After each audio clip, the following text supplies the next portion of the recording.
el varo, ¿no es cierto? En caso contrario, entender cuáles son los componentes. Bueno, en general, sea varo, a partir del gen, varo, perdón, oxavara, se lo he mencionado muchas veces. O sea, ¿con qué vamos a trabajar nosotros? Con la estructura ósea no, pero sí podemos tener influencia o sí podemos tener incidencia en alguna posible corrección, ¿cierto?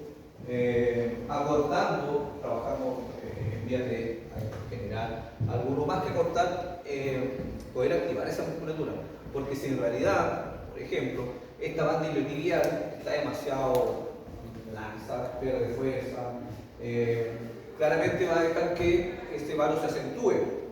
Y si estamos hablando de un niño en la etapa de desarrollo, tiene 10, 11 años, antes de que logre o antes de que llegue a su etapa de crecimiento acelerado, claramente se podría acentuar, agregándole todos los factores de riesgo que lo menciono en todas las clases, ¿cierto? Sedentarismo, sobrepeso, o más que un sobrepeso, por ahí, aunque no lo crean, más allá, no lo crean, digo, más allá de la educación, de todas las campañas a nivel, qué sé yo, de gobierno, de servicio público, igual hay niños obesos, claro, por decir, pero estamos más que claro que a esta altura ya nadie habla del componente o del elemento estético, ¿ya? Para nada, eso no es debatible, ni siquiera, ¿ya? Es verdad eso que cada uno estéticamente es como es y nadie tiene que por qué estar buscándolo, pero aquí estamos hablando de un tema de salud. O sea, si nosotros nos toca atender, puede que venga por una patología respiratoria, pero si nosotros vemos que un niño está a simple vista, sin mayores exámenes sanguíneos, qué sé yo, vemos que está con un sobrepeso evidente o aparentemente está bordeando la obesidad, hay bandera roja. Vuelvo a repetir, no usted me entiende. Pero para que usted me dice que se ve bonito, que no. Hay que ver, evitar o prevenir diabetes juvenil, diabetes infantil, hipertensión infantil, hipertensión juvenil, o sea, ¿ya? Como profesionales de la salud debemos estar claros en eso. Sobre todo hoy en día que existe un poco ahí de tabú en tocar ciertos temas relacionados a lo estético. ¿Ya? Yo creo que a esta altura ya no tenemos para qué profundizar en esos temas.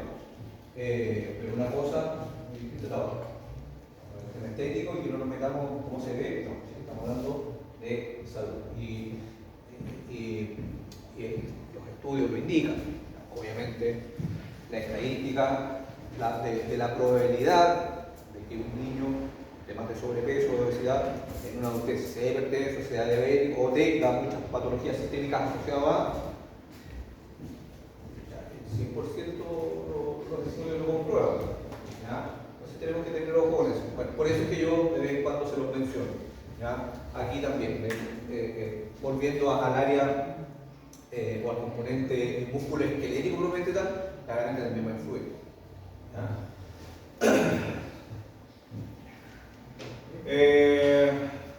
Bueno, hablamos de la torsión tibial, ¿cierto? Como en mayor o menor grado, también podrían verse afectados producto de estas rotaciones a nivel de la columna femoral. Puede ser mucho más claro, ¿cierto? Cuando nosotros, estando de pie, hacemos rotaciones internas o rotaciones externas y vemos cómo estas rodillas se van hacia adentro y obviamente de una u otra manera la articulación femorotibial tiene que compensar. Por lo tanto, podríamos acentuar o podríamos atenuar esas torsiones tibiales, ¿ya? Entonces, todo esto, las formas de medir, ¿cierto? Lo vimos el día martes. Habíamos llegado hasta acá. Yo les dije, vamos a la rodilla, permanece una próxima semana. Esta diapositiva está asociada a lo que es cadera. No hemos entrado todavía en rodilla. Vamos, tenemos que seguir con cadera. Pero aquí se da un adelanto que en realidad prefiero verlo el día martes, que tiene que ver con la distancia de la rótula, ¿cierto? El ángulo de Salvati, el ángulo profundizar. ¿Cierto? Este índice que diga que la rótula debe estar a una distancia similar a la del vértice ecuatoriano con respecto a la velocidad anterior de la tibia. Si es mayor la distancia, quiere decir que la rótula está ascendida. Y si es menor, obviamente, quiere decir que está descendida. Lo más común, patológicamente hablando, es que esta rótula se ascienda por diferentes factores. ¿Ya? Puede estar ascendida esa rótula y como lo hemos dicho muchas veces, tiene que ver con un tema visual. O que se vea, ¿qué importa que sea la rótula una más rápida que la otra? Obviamente, cualquier alteración fuera de la norma es porque va a traer cualquier modificación, ¿cierto? Fuera de la norma va a traer consigo trastornos futuros. Habitualmente, en el caso de la patela de la rótula, condromalacias precoces, artrosis precoces, y hoy en día el apellido precoz, uno podría decir, porque antes lo que decía no, es que te puede generar artrosis. En realidad no puede estar perfectamente bien alineado y como tener artrosis igual. ¿Sí? Proceso de envejecimiento natural. Entonces, una como para que el paciente, no para que se asuste, pero sí para que ponga en estado de alerta, dice, o sea, la idea es que no tengas una condromalacia o una artrosis no antes de los 40 años. Sí, todas nuestras superficies articulares se van a gastar, sí, pero la idea es que se gasten cuando corresponda, de acuerdo más o menos a la edad y no comenzar antes. Ya, lo mismo que el ángulo Q es una relevancia bastante importante, más allá de medirlo, ¿ya? Sino que toda la significancia que nos pueden dar, toda la información que nos puedan entregar, sobre todo porque está asociado con componente muscular.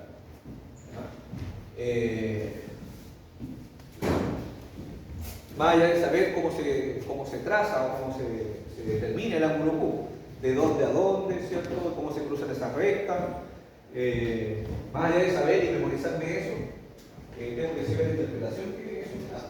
¿Qué pasa si el ángulo Q está acentuado? ¿Qué tengo que trabajar sobre ello? ¿Qué pasa si el ángulo Q está disminuido? ¿Está rectilíneo?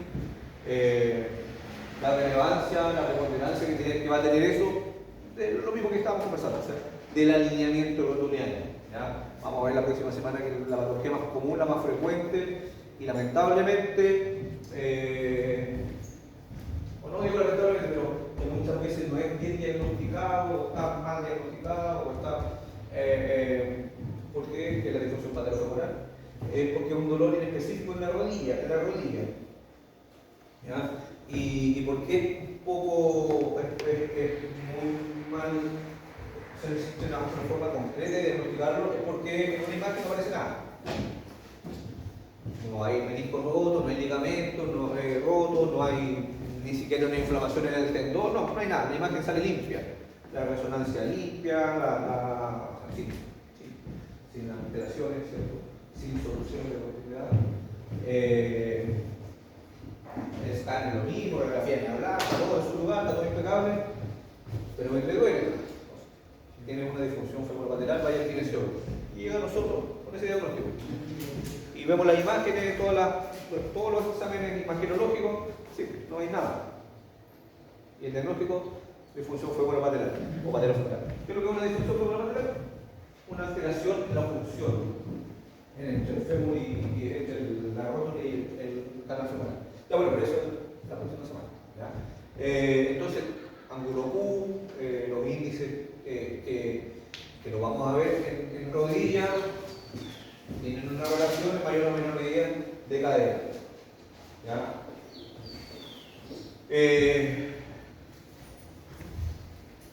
Y clínicamente se repite este cuadro. Lesiones de cadera que comienzan con malestar en rodilla. No es raro, no es poco frecuente. O sea, es frecuente que dolores, cuadros clínicos dolorosos, ¿ya? En rodilla, el problema es de la cadera. El paciente llega, dolor de rodilla, va al médico, radiografía, examen, no hay nada.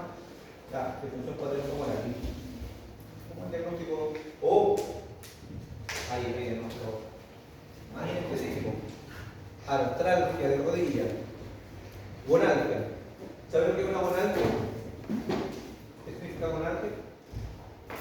Bueno, ¿saben lo que significa algo? Lo dice alguna vez. Dolor. Una gonalgia, dolor de rodilla. Entonces usted va al médico porque le duele la rodilla, el médico evalúa todo, examen, todo. Ay, que eso tiene una gonalgia. El doctor me está diciendo que me duele la rodilla, pero eso se lo dije yo, está diciendo lo mismo. Ah, sí, es que ahí el kine sabe lo que va a hacer. Así a veces nos llega el diagnóstico, gonalgia. Y a veces esa gonalgia, bueno, tengo que ponerle comillas porque en realidad es un diagnóstico que a veces llega. Esa gonalgia está provocada en la rodilla, de verdad que no hay nada. Se manifiesta el dolor, pero el problema está en la cadera. ¿Ya? Y por eso estamos hablando tanto de rodilla, porque me he quedado pegado un poquito con conceptos de rodilla en esta clase que supuestamente estamos viendo aún. Cadera. Bueno, dijimos que en ángulo 1 vamos a profundizar, ¿cierto? Pero ya tenemos que ir repasando para entenderlo mejor. ¿Alguien, sin googlearse, sabe de dónde parte? ¿El ángulo 1 de dónde parte? ¿De arriba? ¿Cuál? ¿Anterior superior? ¿O anterior inferior? Superior. ¿Y por qué parte del anterior superior?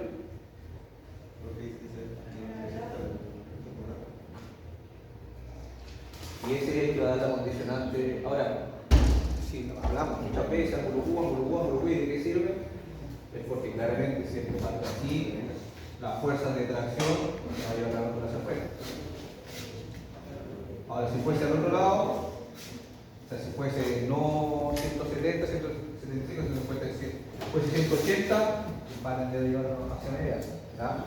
Uno siempre aquí exagera los ángulos o exagera los desplazamientos como para que se pueda entender, pero también se lo he dicho más de una vez, basta con que el ángulo, quizás no tanto el ángulo Q, un par de grados, pero sí el ángulo de la superficie lateral sobre el canal, ¿cierto? En un corte axial, basta que esta rótula esté ligeramente inclinada y ya me desordena todo.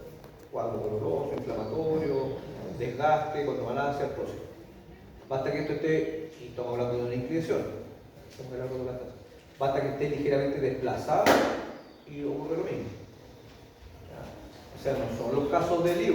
Probablemente usted va a llegar al paciente con la radiografía y la radiografía se ve mínimamente desplazada, mínimamente angulada y no dice nada. O sea, nosotros nos enseñaron que para que duela tiene que estar la rótula más o menos que hay afuera. No, hasta esta pequeña variante para que pueda generar cuadros sintomáticos importantes. Bueno, entonces ahí la importancia del ángulo Q, ¿cierto? Aquí al centro rotuliano y obviamente que se cruza con el eje ahí femoral, ¿ya? Entonces, la relación que hay de estos componentes rotacionales, insisto, todo esto se explica con dibujos, con imágenes, pero la realidad muchas veces no es tan certera, más que certera, no es tan gráfica, o sea, no es tan evidente. ¿Ya? Uno espera que poco menos contiene un paciente, como le decimos estas imágenes del libro, y probablemente si llega con alteraciones de ese tipo, quizás no va a llegar a la consulta donde usted o no va a llegar al centro hospitalario donde usted, va a llegar a centros mucho más especializados, como en este caso podría ser el Instituto de Revisión Infantil, en ese caso se ve. Pero si no, de hecho, obviamente también dentro de la clasificación para el ingreso debe ser el caso severo. Si no, obviamente puede seguir su curso con salud pública propia de nuestro país, ya sea FAM, hospital, y si es un privilegiado que puede pagar de forma particular, privada, pagar a un centro privado. ¿Ya? Entonces entender estos trastornos, que la severidad obviamente va a ir relacionado a alteraciones anatómicas, ¿cierto? Biomecánicas, y que eso pueda traer consigo alteraciones, obviamente, o trastornos funcionales.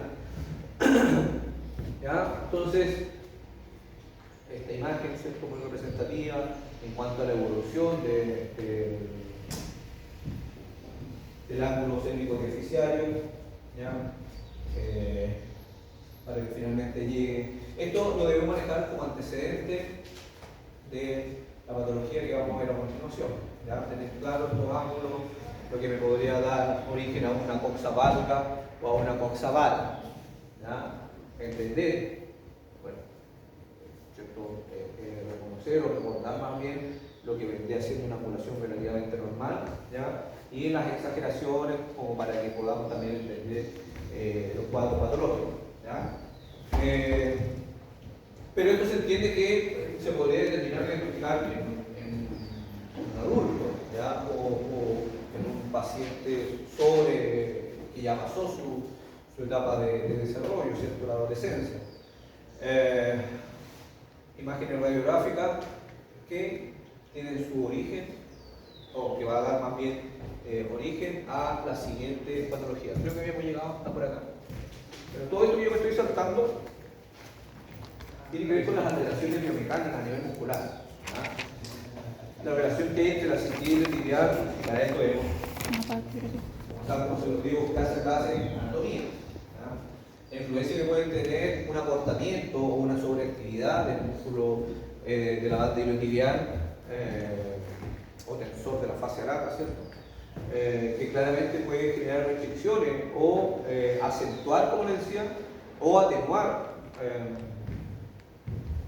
en el plano frontal problemáticas que ocurran a nivel de cadera, ¿ya? O a nivel de rodilla, ¿ya? Por lo tanto, esa relación la debo conocer, la debo interpretar, ¿ya? Se lo he dicho, creo que desde la primera clase, saliendo anatomía, biología, vamos como 3 pasos adelante, después lo otro, uno análisis y relación, ¿ya? Porque bajo eso es nosotros lo que vamos a realizar nuestro tratamiento. Vamos a entrar a pabellón nosotros a hacer una osteotomía correctiva. Eso lo harán traumatólogos en casos severos. No servirá, tampoco lo hacemos nosotros, no servirá a puro fármaco. Con puro ibuprofeno se te va a pasar esa cosa.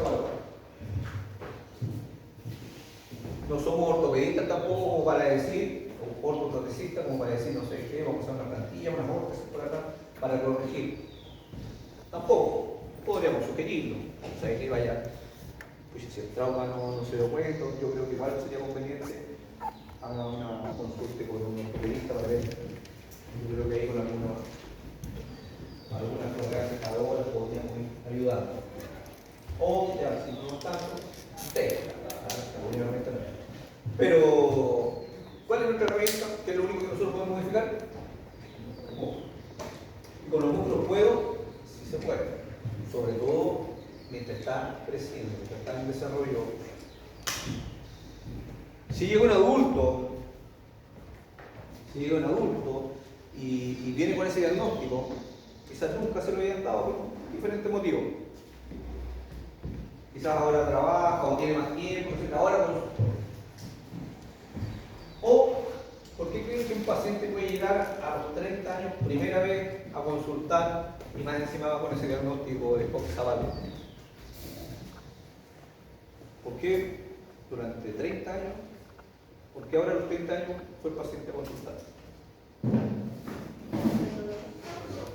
Motivo de consulta principal, quizás el único motivo de consulta que nos mueven los chilenos, no sé si en otros países latinoamericanos. Yo creo que sí, porque somos muy parecidos todos los de este lado de la línea de Ecuador. Somos todos muy parecidos, así que probablemente motivo de consulta siempre, dolor. Si no me duele, oye, pero mira la radiografía, algo pero horrible, o sea, hasta como a mostrarlo en clase. Sí, no me duele. Bien.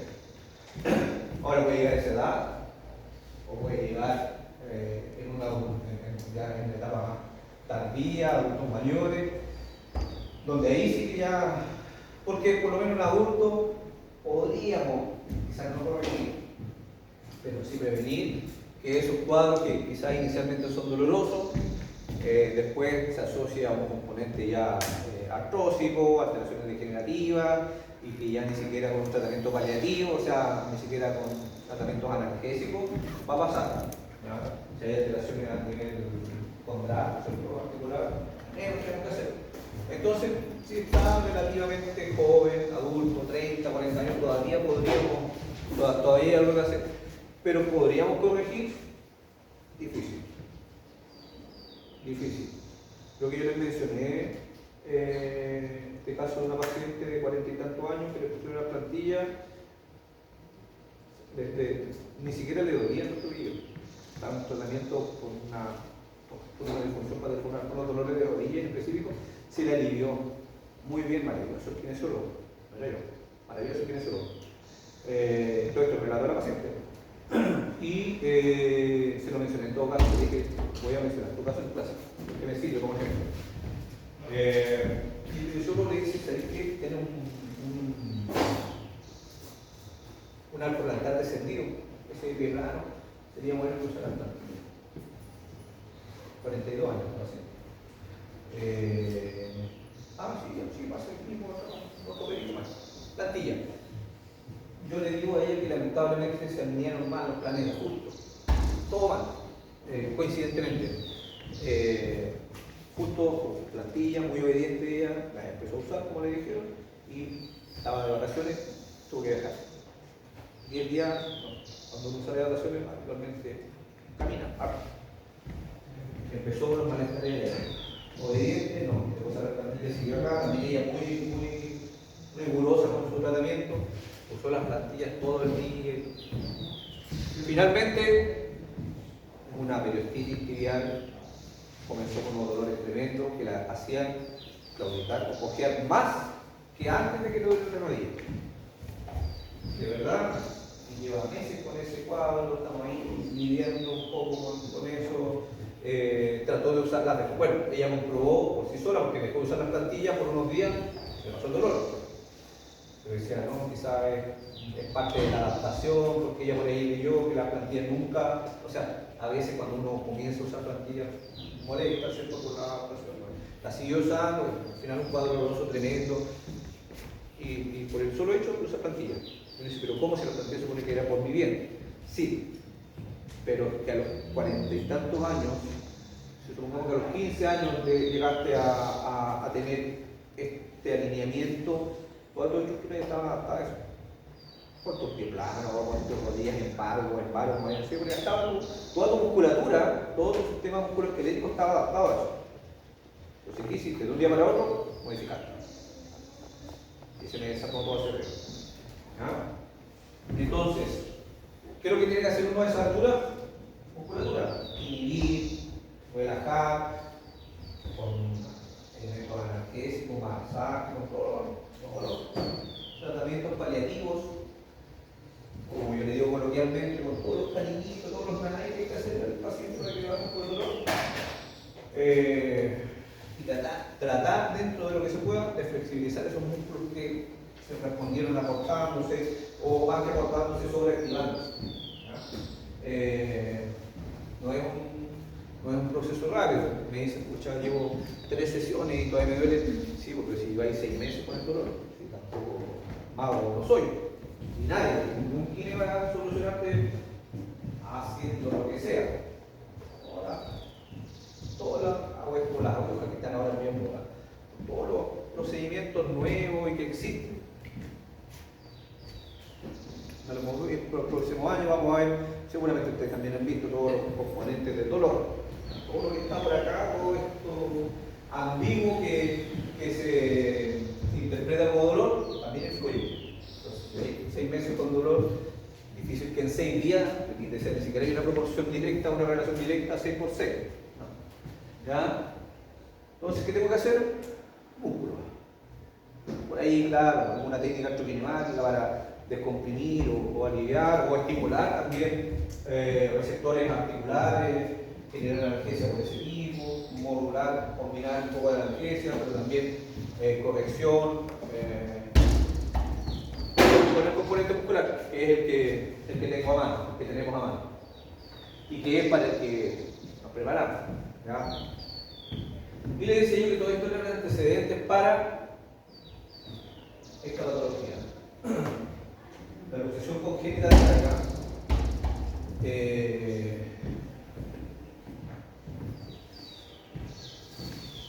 también ha ido su pesquisa, ¿cierto? Su diagnóstico, obviamente hoy en día, ¿cierto? Por salud pública, por programas educativos, preventivos, hay una menor incidencia. ¿Ya?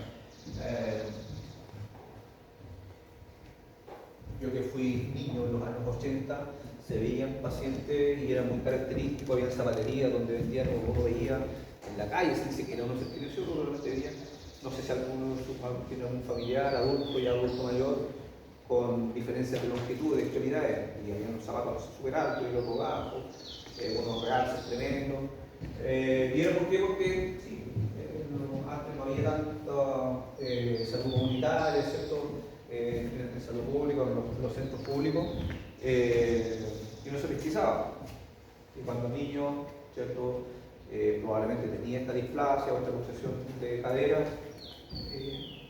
celular, había las técnicas así tradicionales de remedios caseros, y que en algunas sí servían, de hecho, todavía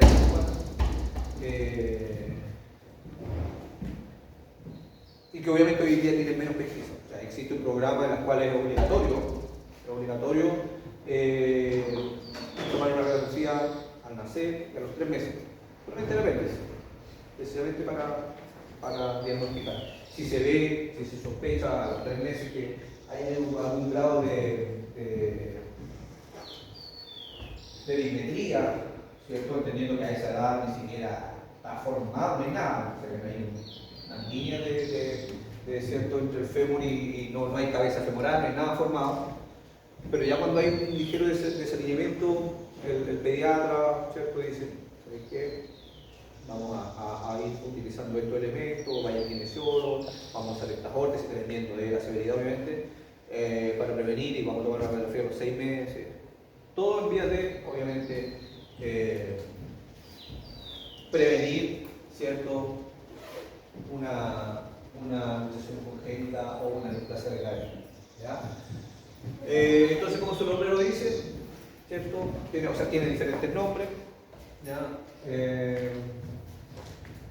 Tiene un grado de frecuencia importante, ya de incidencia, pero que sí puede irse corrigiendo en el transcurso del crecimiento. ¿Ya? Entonces dice que cuando una displasia articular se produce una perturbación del desarrollo de la cadera en la etapa intrauterina. Desde ahí ya viene, digamos, mal posicionado. ¿Ya? No es que al nacer se generó esto, por eso se llama congénito. Y existen muchos índices a determinar que lo realiza o el pediatra o el fisiatra, dependiendo de la edad. A veces pesquisa a más tardía edad, pero también estamos hablando que todavía dentro del año, traumatólogo infantil, hay diferentes especialistas que obviamente se dedican a esta área, y que dependiendo de esos ángulos es lo que puede determinar la mayor, un mejor o peor pronóstico. Entonces, si hace referencia a una subluxación, simplemente se puede realizar tratamientos ortopédicos, incluso sin llegar a ser ortésicos, sin llegar a ser órtesis, con correas, ni nada. Simplemente, de verdad, solamente con la posición del pañal, doble pañal. En lo que antiguamente se decía que había que estimularlos, que era con los pañales de tela que habían antes, y los enrollaban, justamente para tratar de corregir la posición de la cadera o del fémur, en este caso, ¿cierto? En relación a la pelvis, que está en formación. Estamos hablando de los primeros meses. Ahí es cuando desde el nacimiento, ¿cierto? Es cuando comienza con esta etapa preventiva. ¿Ya? Entonces, los diferentes grados que se pueden observar, aquí está, digamos, está graficado en la etapa adulta.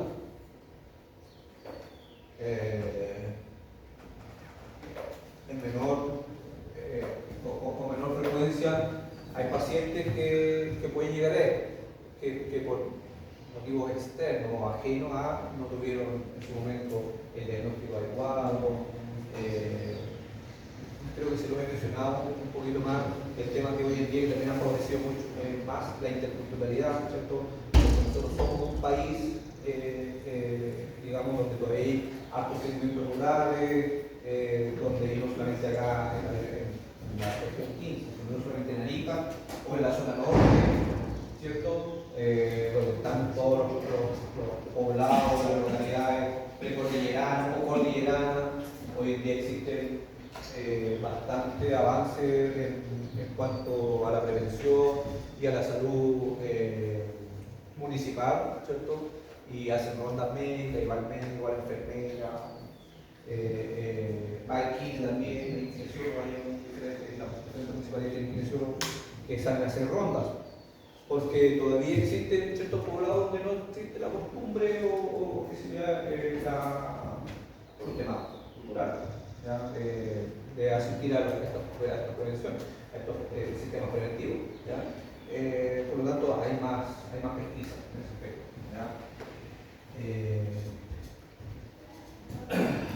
Ese es un tema, ¿ya? A veces uno se sorprende con la cantidad, hasta yo a veces me llega información entre pacientes que trabajan, qué sé yo.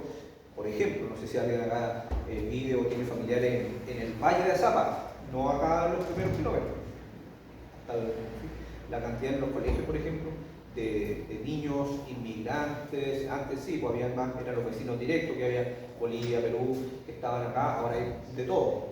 ¿Ya? No sé, el curso completo, el 80-90% son puros niños extranjeros. Viven acá, por lo tanto reciben asistencia de acá. Entonces la precariedad que puede haber, hablando de la salud, ¿cierto? Es tremenda. Hemos avanzado mucho, ¿verdad? Hemos avanzado mucho y la idea es que se siga avanzando en ese aspecto. Pero no es de extrañar que realmente le llegue un paciente adulto con estos problemas. Y uno dice, pero ¿cómo? Si hoy en día cualquiera tiene internet. No cualquiera tiene internet. Ya, pero uno no va a ver la profunda ahí en temas más socioculturales. ¿Ya? Volvamos a esto. Entonces la luxación congénita de cadera tiene que ser diagnosticada antes, ya, o sea, etapa precoz, obviamente al nacer o en esos primeros controles, para prevenir que llegue a situaciones mayores. Entonces, fíjense ahí, esta información debería tener comodidad, los artículos con los que trabajaron en el taller habían los más actualizados en el 2022, por ahí traté de buscar digamos, los últimos, donde obviamente siempre se van actualizando, se hacen pesquisas a nivel de salud pública. Bueno, yo siempre cuando busco artículos, y eso también como sugerencia, no se queden solamente porque es bonito, ¿no? Yo leo puros papers en inglés porque allá estaba, sí, pero vivimos acá en Chile. Igual está bien. Es importante saber qué es lo que está pasando en Europa, en Estados Unidos, porque estamos en el tercer mundo nosotros. Estamos como 10 años atrasados, o ya 5 años atrasados acá. Entonces igual hay que revisar en los artículos, revisar qué es lo que pasa con el MinSal, cuáles son los protocolos que dictamina el MinSal, si finalmente en eso tenemos que apoyarnos nosotros. ¿Ya? Entonces, siempre es bueno también leer información local, me refiero a nivel nacional, lo que publican ahí las diferentes universidades, los centros hospitalarios, la pontificia, el hospital clínico de la Universidad Católica siempre está publicando de todo, no solamente esto. Entonces ahí, bueno, siempre está revisando, va a ir actualizando sobre todo la incidencia, ¿ya? A ver cuál es la realidad local. Entonces, hay una incidencia importante, ¿ya? En torno a esta patología. Los signos, porque puede que lo más común, a usted le va a pasar cuando esté en quinto ya, algunos en cuarto, pero en quinto, que el vecino, que el primo, y le va a pedir que le hagan quimio respiratoria. O lo puede revisar, que le dijeron que tienen una bronquitis, o tienen unos ruidos de dolor, y van a estar con sus corrientes que le compró su padre o su madre, y van a estar ahí, y van a empezar a ocultar. Bueno, le van a hacer KTR,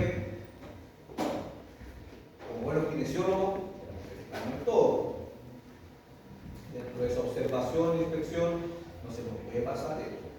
Y sí, no, como súper específico en torno a. O puede que derechamente le diga ese familiar cercano, estoy hablando antes de que se aplique. Y después, si sabe que siento como que cuando se pone en pie, como que cojea, o siento que no mueve una cadera, ¿cierto? En la posición supina, con su cadera de flexión. Y hay signos importantes que son relevantes donde puedo uno ir sospechando que existan obviamente alteraciones de tipo displásico o de rotación. Lo más evidente obviamente debería haber sido pesquisado con las radiografías que digo yo de control, que son obligatorias, ¿ya? Pero esta sospecha yo debo, sin ser alarmista, sin decir, oye, no, toman la radiografía inmediata, no, hay que hacer ciertas pruebas específicas que a nosotros nos va a permitir quizás pensar o sospechar que algo raro hay, ¿ya? Estas dos pruebas son clásicas. Bueno, más la de Barlow, que tiene que ver con esta apertura, tener una torsión y una pequeña rotación, o existen una limitante, comparativamente hablando, entre izquierda y derecha, o derechamente se siente un ligero chasquido. Estamos hablando de lactantes, estamos hablando de primeros meses, hasta el año. Claramente, si ya tiene un año y no ha logrado caminar, o dentro de esos primeros pasos, que siente una claudicación relativamente visible, obviamente, con mayor razón. Dígame. Se supone que cuando el bebé nace, al primer punto le hacen un... ¿Radiografía? ¿Radiografía? Sí, también así como exámenes, sí, donde involucra por luxar la cadera. Sí. Ahí se puede. O sea, no sé si... Claro. Un movimiento. Sí, Ahí se puede. Eso lo hace... O sea, se supone que no, porque se supone que eso lo hace el profesional, está el ginecólogo, está el pediatra que recibe en un parto normal, digamos, y está la matrona, la obstetra.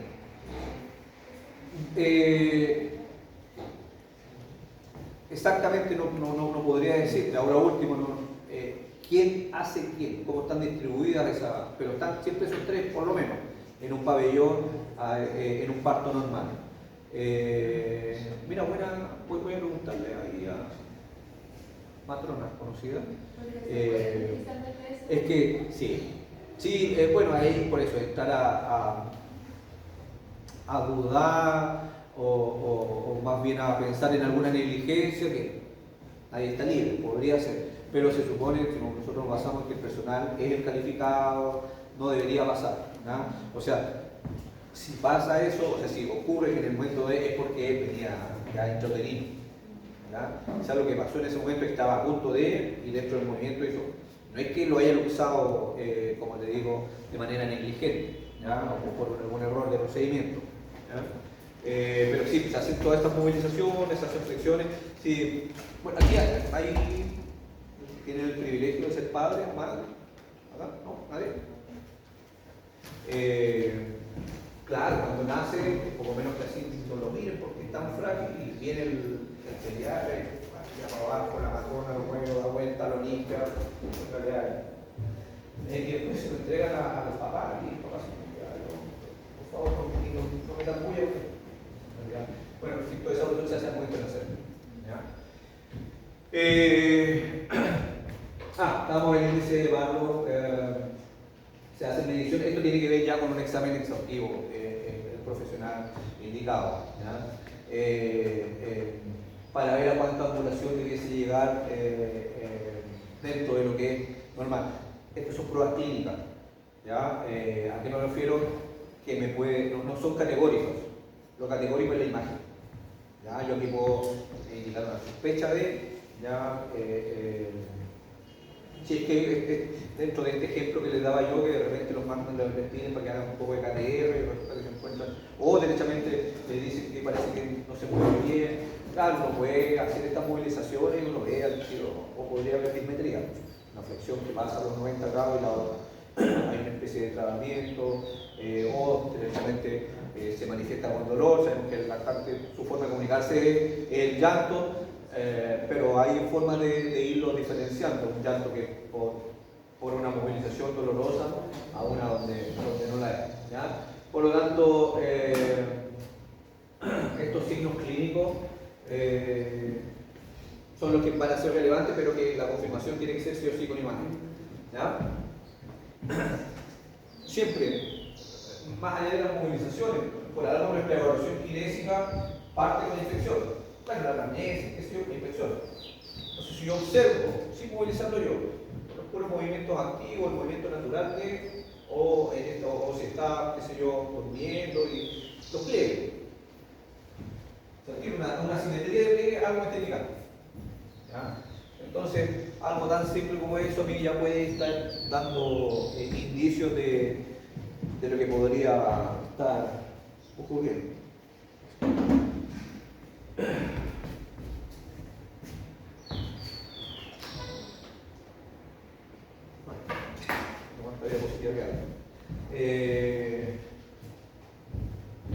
Entonces, en torno a eso,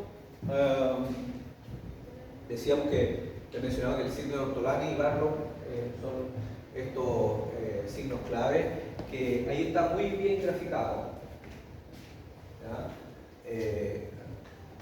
Les decía que estamos hablando de los primeros meses, por eso es que uno dice, oye, tan pequeño, lavo las manos, sí, eso más o menos de proporción que uno pueda tener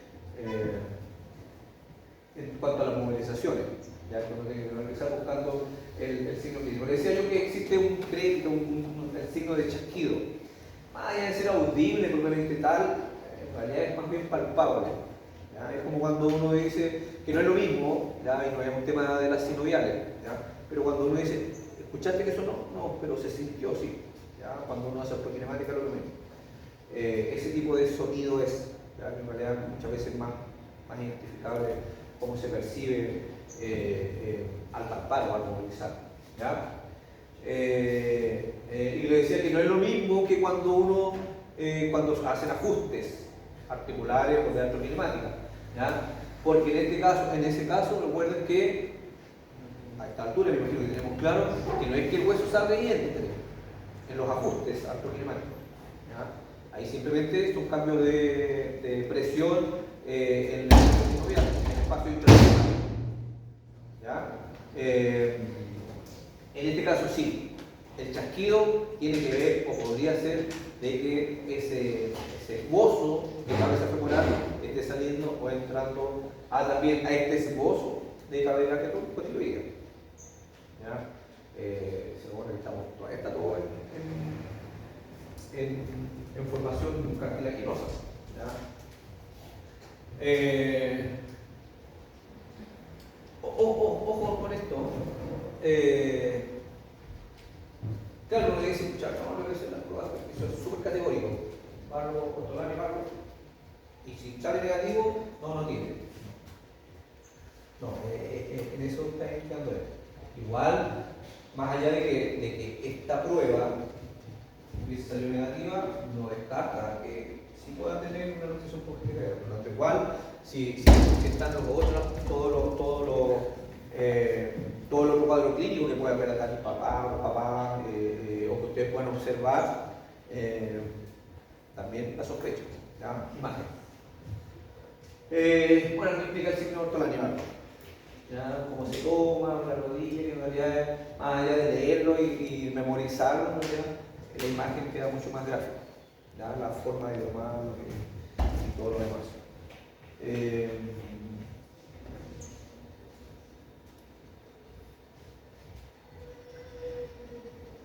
Entonces, esto me decía que la probabilidad de la certeza de una luxación congénita de cadera en cuanto a la pesquisa clínica, vamos a depender siempre de la imagen. ¿Ya? Existen muchos otros elementos que visualmente o la inspección podría determinar, más allá de los pliegues, obviamente una simetría a nivel de trocante, si estamos pensando ya en niños un poquito mayores.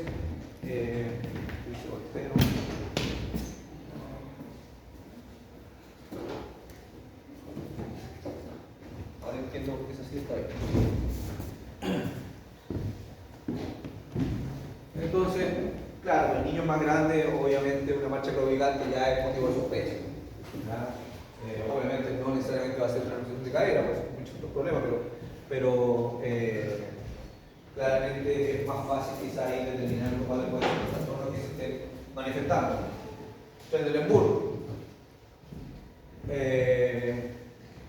Más allá de esto, Trendelenburg, por ejemplo, lo han escuchado muchas veces, lo manejan y saben que específicamente es para evaluar la identidad del glúteo medio. Lo mencionamos cuando vimos columna. Creo que no hice el dibujo del glúteo medio, o sea, de la relación que hay con la pelvis.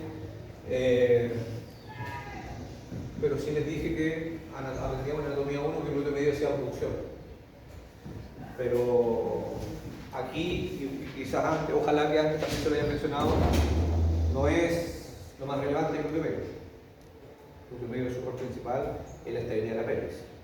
Y ahí es importante, o sea, y ahí es válida y 100% necesaria el signo o la prueba de Trendelenburg. Quizás, claro, Trendelenburg no me va a determinar si está luxado o no, pero obviamente si existe una alteración, comparativamente hablando, con la muestra lateral, no puedo quedarme el glúteo medio que está débil. No, tengo que ir pensando en un niño, no tendría por qué tener un glúteo medio tan debilitado que el otro. Entonces, también es un signo importante que nosotros podríamos sumar a. ¿Ya? Y bueno, como movilización de cadera en general. ¿Aquí se vería el signo de variación? ¿El signo de variación? ¿Pero cuál? Para ver la dismetría. ¿Sí? Sí, podría. A ver, les mencionaba yo que antes era muy evidente, sobre todo en pacientes adultos, personas adultas, que existía una dismetría muy severa. Existen diferentes formas de medir, ¿cierto? Longitud de las extremidades. En general, cualquier alteración en la longitud de la extremidad podría estar dado por eso. ¿Ya? Nosotros muchas veces, ¿qué es lo que hacemos? Medimos bajo ciertos puntos de referencia, ciertos óseos, pero así como podemos medir desde la espina ilíaca hasta los maléolos, qué sé yo, pero eso no va a estar determinado por la posición de los coxales. ¿Ya? Mientras que si quiero ser más certero, con la longitud de ósea del fémur o de la tibia, tiene que ser con radiografía. ¿Ya? Pero clínicamente sí, eso podría ser la otra prueba típica, posición sedente, ver qué sé yo, la altura o la distancia de los calcáneos, de los talones que tienen la misma distancia. Si veo una diferencia, una dismetría, ¿cierto? Esta prueba que lo hago sentarse y volverse a acostar, porque ahí va a variar, ¿cierto? Los subsales, ver si cambia o no. Todas las pruebas clínicas que me sirvan para determinar si existe o no una diferencia en la longitud de la extremidad, me sirven. Lo concreto, lo certero, la radiografía. ¿Ya? Pero dentro de estos signos clínicos les mencionaba que si es que existe de verdad una luxación, obviamente va a haber una diferencia. ¿Ya? Hay que pensar que la cabeza femoral que está luxada, ¿ya? Claramente va a cambiar el largo de la extremidad en comparación a la otra. ¿Ya? Entonces les decía que eso es una cabeza femoral, o más bien esto es la epífisis proximal del fémur, en un lactante o en un niño en sus primeras etapas. ¿Ya? No hay acetábulo, no hay nada. ¿Ya? Pero sí la altura de en comparación a la otra puede determinar, es posible determinar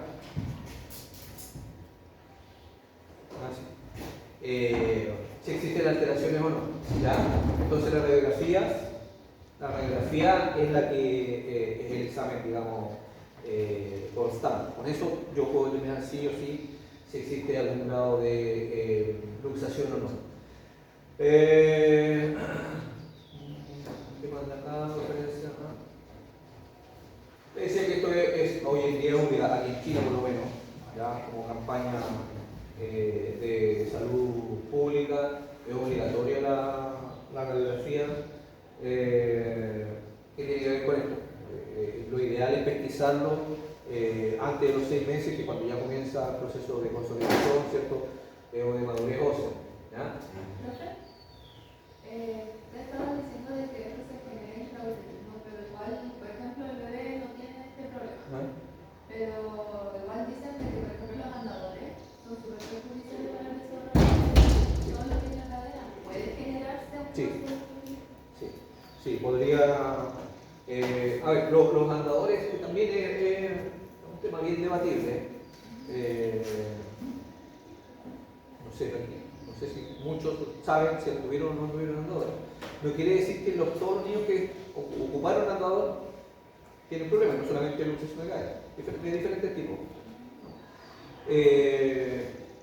Personalmente, cuando a mí me preguntan los papás, qué sé yo, es como todo. En el exceso de uso, claro, uno a veces abusa.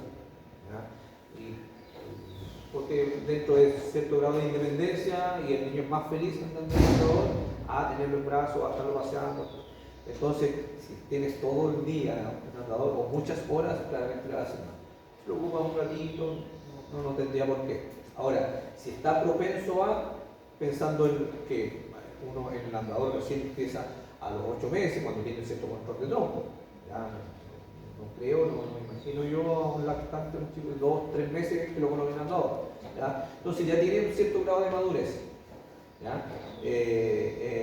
Pero sí, pongamos el peor de todos los casos. Claro, una luxación o una subluxación que quizás podría haber sido solamente corregido con el uso del pañal y alguna órtesis de tipo de vendaje con pañal de tela. Y no se hizo. Y más encima, a los 6 apenas ya se pudo sentar, controlar el tronco para sentarse, lo pusieron andador, sí. Y todo finalmente fue todo mal. ¿Ya? Pero no para tampoco caer en temas de exageración, de decir, no, bueno, yo he escuchado colegas que dicen, no, que cómo se lo ocurre los andadores, quémenlos todos. Mi hijo tiene un andador, mi joven, yo no sé si lo tuve andador, ¿no? Que siempre puede estar la posibilidad de... Sí, lo importante, y eso siempre hay que inculcar, uno tiene que tenerlo, inculcar lo que va siempre la observación. La observación, no andar paranoico de todos los días ver cómo, no, pero siempre tener sin ser clínicos, ¿ya? Si obviamente a una familia, papá no le piden una imagen o una visión clínica, pero sí, diferencia, estos detallitos, los pliegues, obviamente una cojera, ahí sí, ir y consultar. ¿Ya? Hay los programas no sé si ustedes saben, la enfermera, control del niño sano, es llevar a un cierto periodo de meses y después años, precisamente para ir pesquisando todos estos posibles patologías o trastornos que puedan irse manifestando en el desarrollo. Y aquí estamos hablando de cadera. Y la semana pasada estamos hablando de la escoliosis. Estamos hablando. Toda esta segunda unidad tiene que ver con eso, con todos los trastornos del desarrollo y crecimiento que uno debiese por lo menos ir informando a los padres.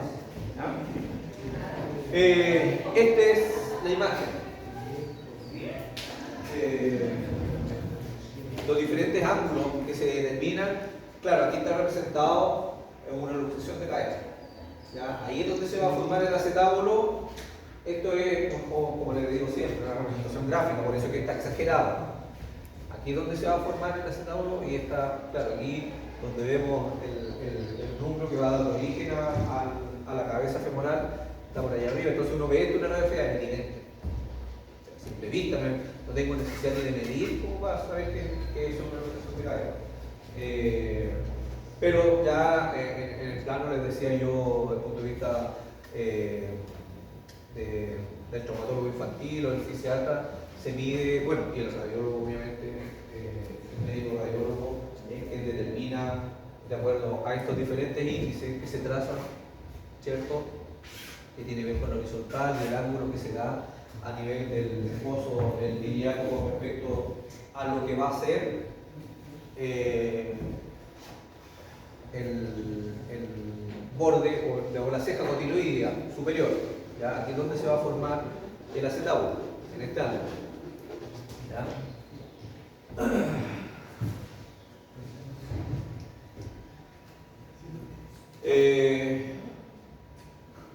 Bueno, aquí es donde yo les mencionaba. Y claro, cuando yo les digo, le hablo que hay que adecuarse o centrarse a lo que dice el MinSal. Obviamente el MinSal no se manda solo tampoco, digamos que están muy avanzados los estudios. El MinSal se basará en lo que dicta la OMS. Y sí, la OMS por suerte se basa en los estudios más avanzados que están en los países desarrollados. ¿Ya? Por lo que en esos parámetros, digamos, nosotros nos vamos basando como parte de la salud pública también aquí de nuestro país. ¿Ya? Entonces, cómo se va dictaminando, cómo se va variando eso, nosotros tenemos que ir actualizando, ¿ya? En torno a la información que se indica. Y esto que era muy tradicional, muy a la antigua, alguien puede decir, no, pero esto se usaba en los años 60, 70, sí, pero todavía se usa en casos severos. ¿Por qué se ocupa menos? Porque hay menos casos severos. ¿Por qué hay menos casos severos? Porque está legislado. Vamos a llegar ahora. ¿Nos pueden tocar casos severos? Sí. ¿Cuál? Lo que les digo yo. No van a entrar en el tema sociocultural. Me acuerdo del traumatólogo, llegó un niño de un año, 2 años, traumatólogo que trabajó ahí, estamos nosotros. Y no me acuerdo si era boliviano o era de. Pero no había tenido obviamente el acceso a todas esas prevenciones antes. Y claro, era una obsesión horrible. Bueno, yo no vi al niño, me mostró las imágenes y sí, tuvo que indicarle este tipo de corsé para tratar de corregir dentro de lo que se podía. ¿Ya? Tenía menos de 2 años. Y yo nunca había visto en realidad, yo no trabajo en área infantil, nunca trabajo en Teletón ni nada. ¿Ya? Ahora mi área. Pero esa vez vi, y, claro, uno a veces se asombra y dice, pero ¿cómo llegó a esto? Sí, son realidades, ¿no? ¿Ya? Entonces estas correas de Pavlov que yo pensé que ya no existían, sí, todavía existen, todavía las hacen, todavía se ocupan. Con menos frecuencia, porque existen menos incidencias. ¿Ya? Esto es lo que busca, ¿cierto? Es literalmente posicionar o estar fijos en esa posición para que a medida que va creciendo y se va desarrollando el niño lactante, obviamente vaya tomando forma, otras medidas ya menos cruentas, menos rígidas. Existen vendajes, diferentes formas en las cuales uno puede ir atenuando o mejorando la condición postural, ¿ya? Posicional, para que esa cadera vaya tomando forma. Estas son las pruebas de Pavlov, son las más conocidas. Si ustedes buscan biografía, sí, siempre se utilizaron y todavía se puede ocupar.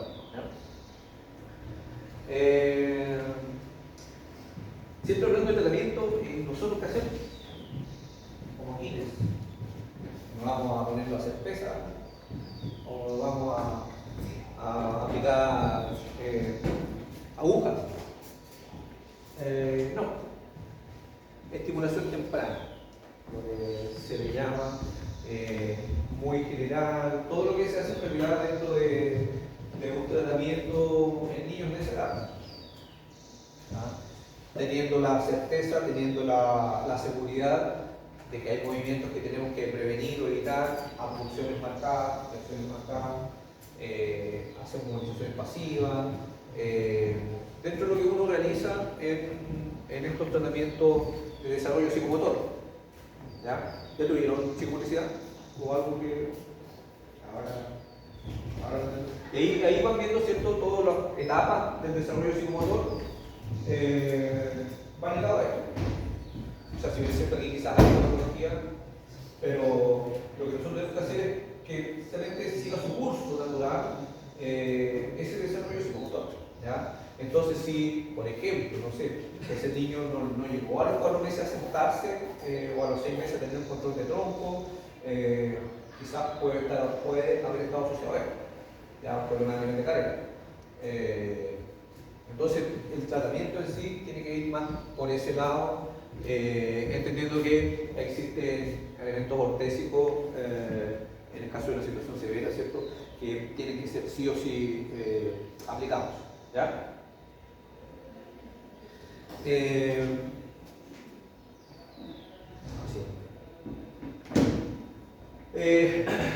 Cuando obviamente las correas ya no tuvieron resultados favorables o esperados,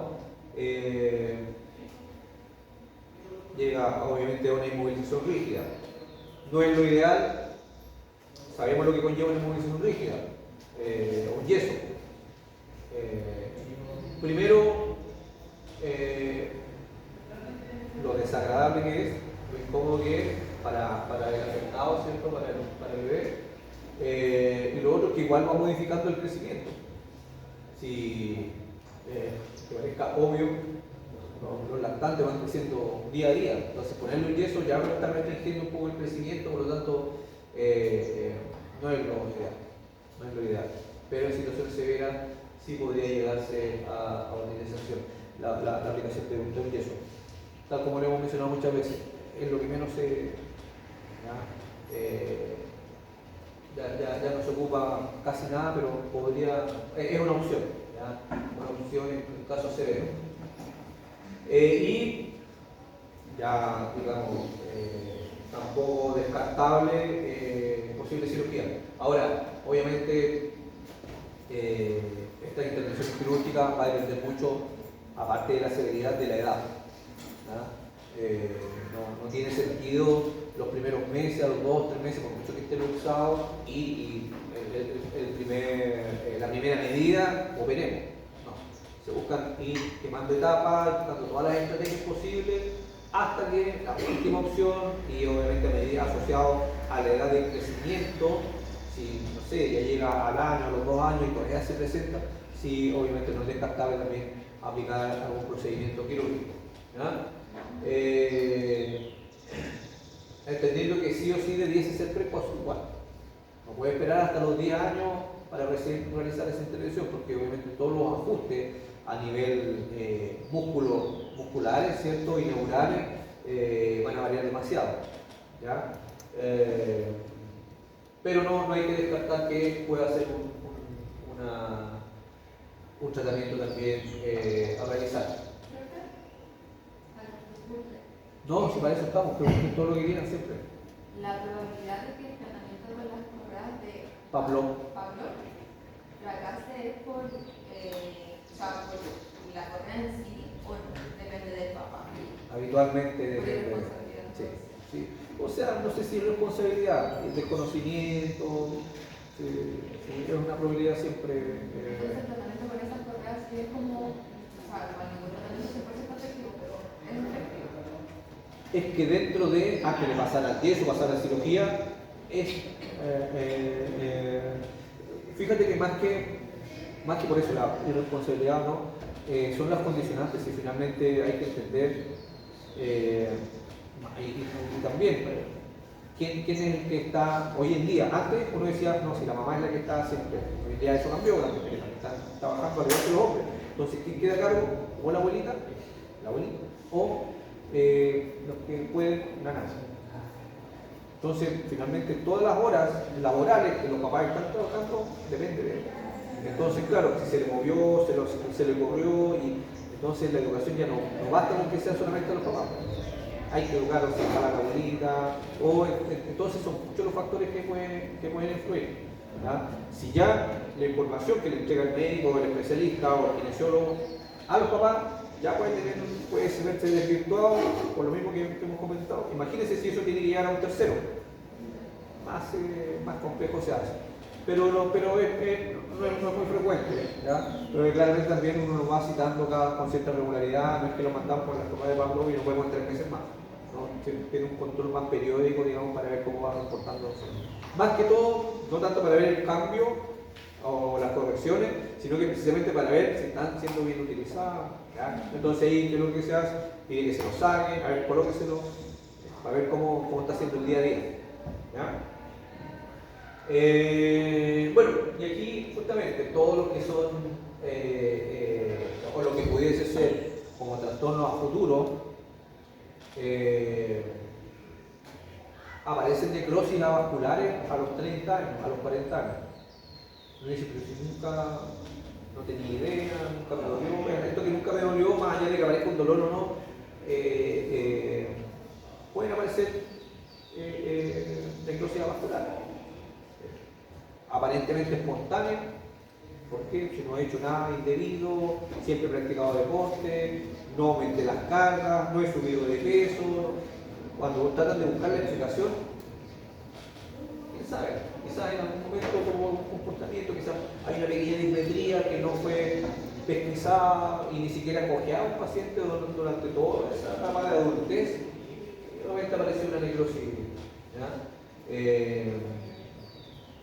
Obviamente la necrosis vascular más común se da precisamente entre los 10 y 12 años y no necesariamente tiene que ver con una displasia, pero sí cuando usted estudia, lee información sobre la necrosis vascular, aparece un antecedente posible de displasia. Aparece como que no hay una relación directa, pero sí un antecedente se podría determinar. Y bueno, sí, cuando hablamos de la necrosis vascular ya. O sea, a veces cuando se llega, no crean que apenas se un poquito empieza a doler. Hay veces que es asintomática y cuando comienza a molestar, uno ya se encuentra con esta sorpresa. Estamos hablando de un paciente joven, no estamos hablando de una artrosis severa de un paciente de 80 años. Un paciente joven, 30, 40, que no tendríamos que tener que presentar ese tipo de... Esta se ve poco, pero después cuando la vean en el PDF ahí está mucho más claro por el plata no se ve mucho, pero colapso entero de la cabeza. Entonces, bueno, finalmente lograr evitar, pero sabemos que es una probabilidad real. ¿Ya? Así como cualquier sujeto o persona que nunca tuvo ningún problema en su cadera, en algún momento puede comenzar con un cuadro artrósico, pensando ya en etapa más tardía, 60, 70 años, y nadie sabe que en algún momento quizás podamos llegar a necesitar alguna prótesis, ¿ya? A esa edad, ojalá que sea a esa edad recién. Pero si hubo antecedentes de displasia, claramente esta es una de las probabilidades futuras. ¿Ya? Insisto, todo esto son pronósticos no negativos, sino que puede suceder, pero no quiere decir que todos los que tuvieron displasia van a terminar realmente con prótesis. Entonces, imágenes de escáner, donde es muy evidente, imágenes, como les digo yo, imágenes de libro, que quizás no tengamos, antes uno decía no tengamos la suerte, en realidad ojalá que no tengamos que ver. ¿Sí? A nadie le gusta que los pacientes lo pasen mal. ¿Ya? Entonces, esto, como les digo, es muy común verlo en pacientes adultos mayores, con todos estos antecedentes que les he mencionado. Todos estos antecedentes de interculturalidad, de distancia. No sé si ustedes dimensionan que estamos, o todos los poblados están muy lejos de acá. No, en la zona sur, donde cada 10 minutos hay poblados distintos y hay centros hospitalarios entre medio, acá no. Está el puro hospital de acá para toda la región. Entonces, sobre todo antiguamente, los que hoy en día son adultos mayores, que tienen 70, 80 años, no sé si ustedes tienen sus abuelos o familiares de esa edad, la infancia le vienen los años 50, 40, 50, 60, donde, no sé, existe una probabilidad que tenga esto ahora, porque quizás tuvo una displasia en su momento, como lo compensó, lo corrigió, pero eso ya dio origen a que comenzara con trastornos obviamente articulares ya mucho más severos. ¿Ya? Dudas, preguntas, consultas. Con lo último que mencionó, o sea, si la persona llegó a tener una pequeña displasia, después se recuperó, ¿puede generalizar la necrosis? Sí.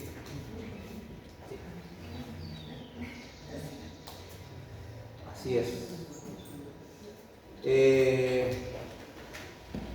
El otro día creo que sí, los felicité y les dije, no tengo por qué felicitarlos si es su pega venir a clase, pero siempre es valorable venir después de almuerzo, después, joven. Así que siempre